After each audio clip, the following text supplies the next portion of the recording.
Agora vamos para o Cadeira no Jardim conversar com um cidadão que tem um pepino maior que Teresina nas mãos, que é cuidar de trânsito.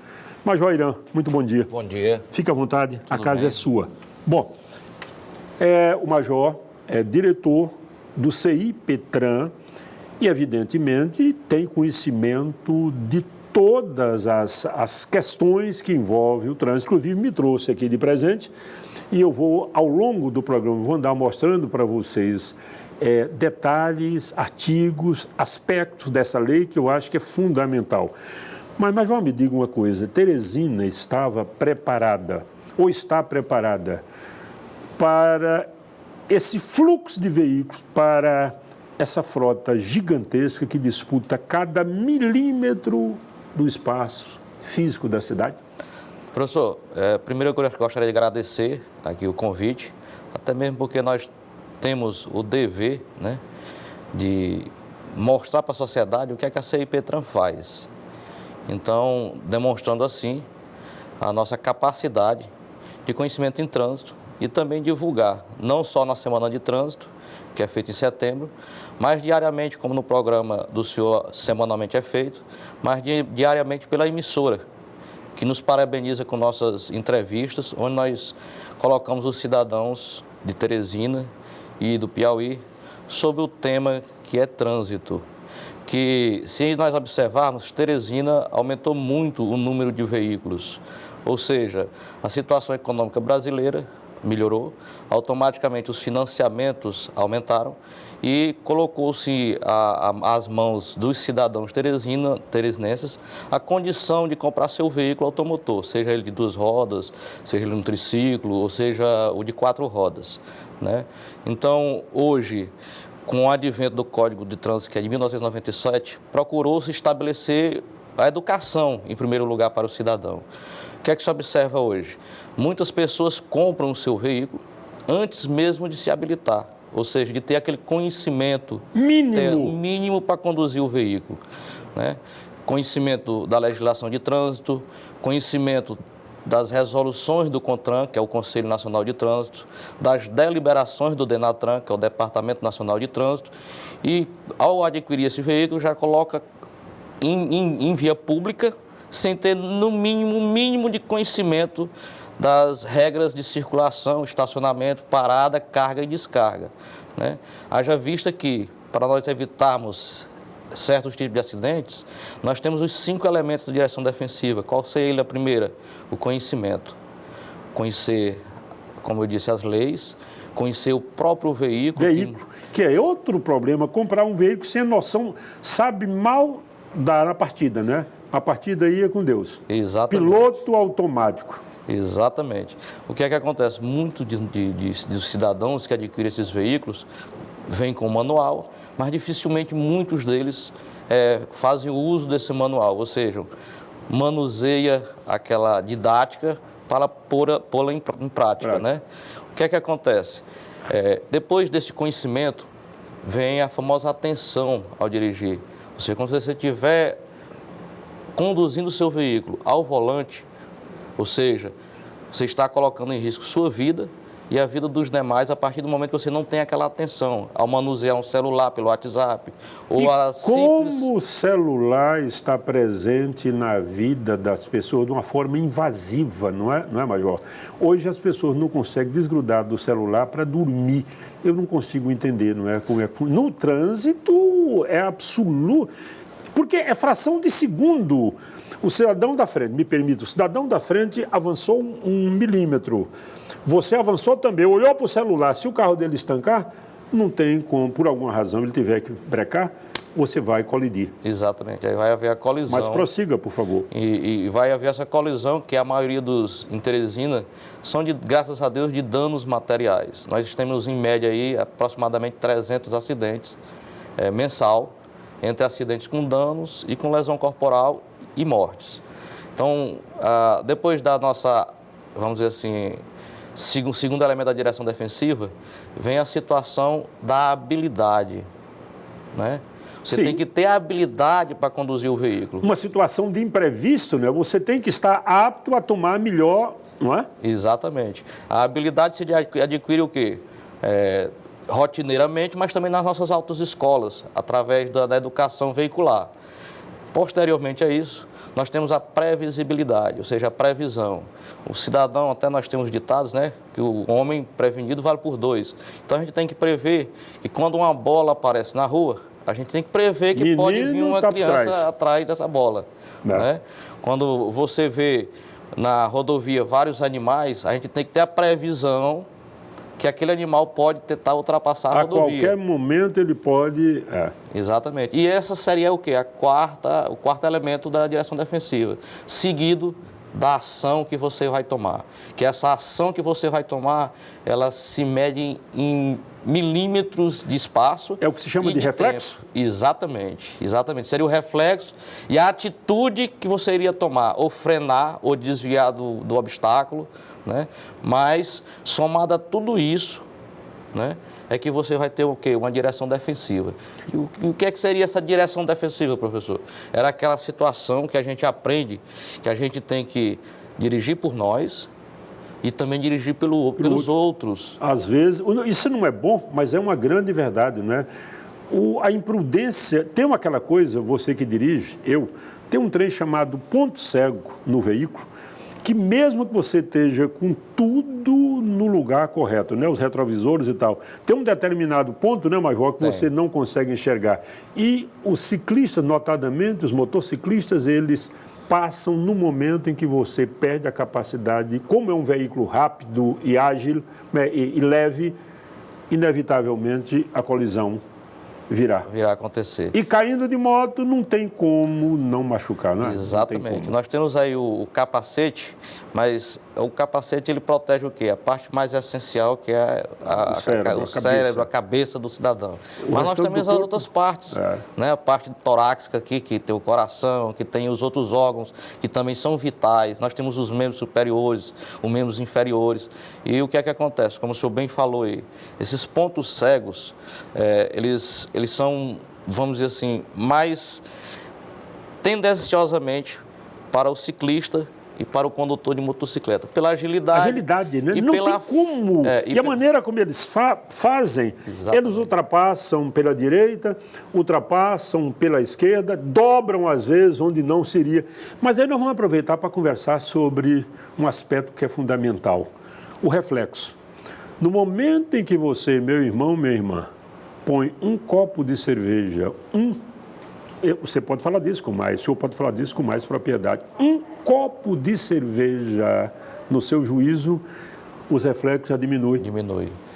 Na realidade, o Código de Trânsito, ele tem em seus artigos o 165, que fala da embriaguez, né? Nós temos as resoluções do CONTRAN, onde diz que quem consome bebida alcoólica, ao ser parado numa blitz, que faz o teste de alcoolemia, até 0,1 naquele teste, ele não está cometendo nenhuma infração, irregularidade. Aí de 0,1 até 0,11, ele está cometendo a infração de trânsito. A partir daí? Exatamente. Aí a partir daí ele vai cometer o crime e a infração de trânsito, que é o crime que vai tipificado no artigo 306, que é conduzir veículo automotor em condições de embriaguez, motoras alteradas. Não tem como evitarmos uma questão que sensibilizou Teresina inteira, porque as vítimas eram pessoas muito queridas na cidade. Esses rapazes estiveram aqui nesse programa em mais de uma oportunidade. Bem, no caso da morte do Júnior e do Bruno, o cidadão que provocou aquele acidente, ele teria incorrido no chamado dolo eventual, ou seja, o crime culposo é aquele que você comete por imprudência, por imperícia ou por responsabilidade. Negligência. Ali não caracteriza isso, porque ele era uma pessoa habilitada, inclusive acho que já esteve envolvido em outros acidentes. Ao assumir a possibilidade de provocar um acidente com aquelas proporções, ele não incorreria no chamado dolo eventual? Veja só, professor, o Código de Trânsito, ele é bem plausível quando ele fala que as leis de trânsito, os crimes no trânsito, vão ser legislados pelo Código de Trânsito, quando não o tiverem pelo Código Penal. E pelo Código de Processo Penal brasileiro. Sim. Então, o Código Penal brasileiro e o Código de Processo Penal brasileiro, ele fala na imperícia, na imprudência e na negligência para os culposos. E ainda tem um trem chamado, tem uma tal de culpa consciente, ainda tem mais Exatamente. isso. Quer dizer, é uma complicação saber onde entra o dolo, onde entra a culpa, porque o dolo é a deliberada intenção de provocar o dano ou de ferir, ou de machucar. Exatamente. A culpa não, é quando por alguma razão eu não assumi aqueles cuidados que eu deveria. Agora, e esse dolo eventual, o Major? Aí nós vamos para a parte do dolo. O dolo, quando se fala, é quando você queria o resultado, ou seja, a morte. Sim. E a gente observa que ele pelo sistema preliminarmente, né, o que a gente vê? Não se queria o resultado. Não se queria matar ninguém. Exato, mas se assumiu o risco de conduzir o veículo embriagado, ele poderia chegar a um resultado, que é o resultado seria a morte. Então, são as duas, que é o resultado ou eu assumi o risco de provocar o resultado. Então, nessa parte jurídica, vai ser examinada pela promotoria, no caso, através do inquérito preliminar sobre a determinação do crime, de quem cometeu. O dono da ação, que no caso é o Parkert, né? Ele vai mover a ação. Caso haja a necessidade, o promotor poderá pedir enquadrar o comportamento. Não. Agora, vamos voltar outra vez especificamente para o trânsito. Quanto tempo esse moço vai ficar sem dirigir? Ou ainda vai poder dirigir? Qual é a pena prevista? Porque, dependendo do tamanho da infração, você pode ficar impossibilitado de conduzir veículo por determinado tempo. Qual seria a previsão para um caso desse? Embriagado com morte. Isso. Nós vamos pegar aqui o Código de Trânsito, no artigo 306, mas inicialmente a pena ela é de 2 a 4 anos de detenção. Esse crime, na realidade, ele é afiançável, não quer dizer que ele não vai deixar de Pois é, essa é uma coisa que você que está em casa, por favor, veja o que o Major está falando. Muita gente acha, se o crime previsto é afiançável, quem o pratica não precisa ficar absolutamente detido, preso.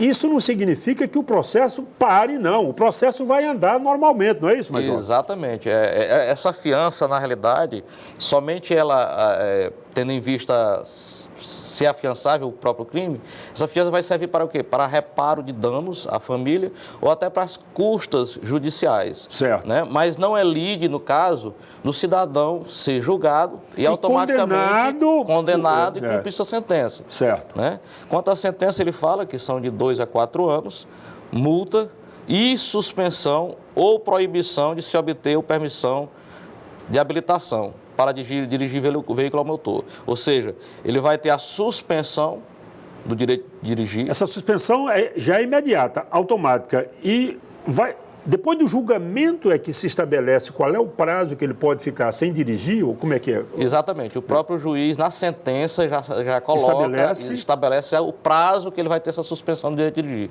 Caso ele não tivesse habilitação e quisesse tirar sua carteira de habilitação, aí ele também teria o prazo nessa sentença. Você cometeu esse crime, você não vai poder tirar a carteira daqui até 5 anos. A partir daí, se você se habilitar e tal. Exatamente. Agora, mas vai ter uma coisa.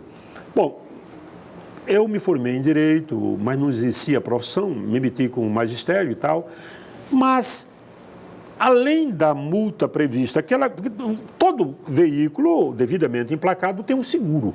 Aquele seguro que você paga para a vítima, não é o seguro que você faz numa seguradora independente. Mas eu perguntaria, esse tipo de acidente poderia provocar, ensejar uma ação da família cobrando um valor, tendo em vista que a vida humana também é mensurável? O valor? Também pode-se medir o valor de uma vida? Pode. Pode. A vida útil de uma pessoa.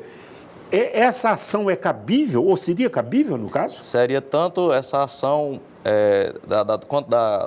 vamos dizer, ressarcimento desses danos, né? Sim. Porque se for um dano familiar, terrível, acabou com a família, né?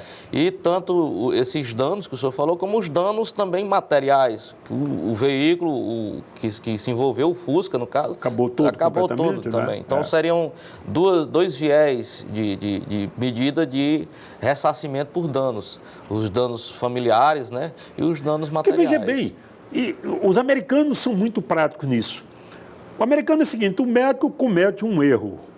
Ao fazer uma cirurgia na minha unha, os americanos sabem exatamente calcular qual é o valor dessa unha. Se eu for um músico, por exemplo, sem essa falange aqui, eu estou com minha profissão inviabilizada, não é verdade? Exatamente. O brasileiro é meio lerdo em relação a essas coisas, depende muito da interpretação do juízo. Né? Exatamente. Doutrinariamente, existe já mensurabilidade, né? Do que vale cada vida, até cada vida. Qual é a minha capacidade de produzir? E hoje a média de vida no Brasil já está chegando a 80 anos. Exatamente. Qual seria o tempo de produção daquele cidadão? Quanto é que ele podia, ao longo desse período, gerar de bens, de riqueza? Não é isso, Major? Exatamente. Então, o juiz, com essas características, do que eles faziam, da produção que ele poderia gerar para bem individual ou para a família, vai ser mensurado pelo juiz e automaticamente vai ser determinado esse valor de ressarcimento que, infelizmente, não traz a vida de volta. Mas a vida humana também é mensurável. Exatamente. Bom, então vamos falar agora do lado bom. Que ações vocês estão desenvolvendo para tentar prevenir ou minimizar essa questão do álcool ao volante? Porque é comum demais você encontrar o público jovem num carro, 3, 4, 5 pessoas com a latinha de cerveja rolando. E o cara que está dirigindo dá uma bicada também, está todo mundo ali, não é? É uma brincadeira, afinal de contas, a latinha de cerveja não representa coisa nenhuma. Que ação vocês estão tomando ou realizando para inibir essa conduta, Major? Professor, a gente é bom lembrar que o trânsito, ele perfeito, são vários, é sistêmico, mas eu colocaria a educação em primeiro lugar. Segundo, a fiscalização. Terceira, a punição.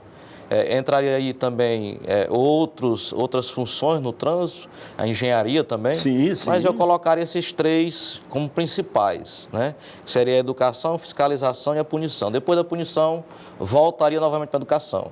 Na parte de educação, nós fazemos palestras em colégios, né? Mostrando, inclusive, levando pessoas que passaram por essa experiência, que perderam um membro. Que pode ser uma forma de punir o indivíduo. Né? Alguém que provoca um acidente grave pode cumprir a pena nas escolas. Alternativa, prestando serviço e dizendo, explicando o que provocou e o que aquilo representou para a vida dele. Isso é muito educativo. Né? Muito educativo, e altíssimo conteúdo, porque ele vai dizer a vida pessoal dele, o que é que ele passou e o que é que ele poderia, naquele momento, ter feito para não ter acontecido aquele acidente. Né? Quanto à parte de fiscalização, nós fazemos aí blitz, né? Tanto educativa, mas também punitiva, né? Que seria aquela parte mais repressiva, com o pessoal da S-Trans, que é o município, e também com o pessoal do Detran. Nós fazemos aí, em média, de 6 a 8 blitz por dia, dependendo aí também da carga horária do policial, da compra da folga do policial. Às vezes nós compramos a folga do policial para poder dar mais eficiência às nossas blitz, né? E final de semana nós procuramos colocar aqueles horários que tem mais índice de consumo de bebida alcoólica. Na sexta-feira, geralmente, na parte da tarde e na parte da noite.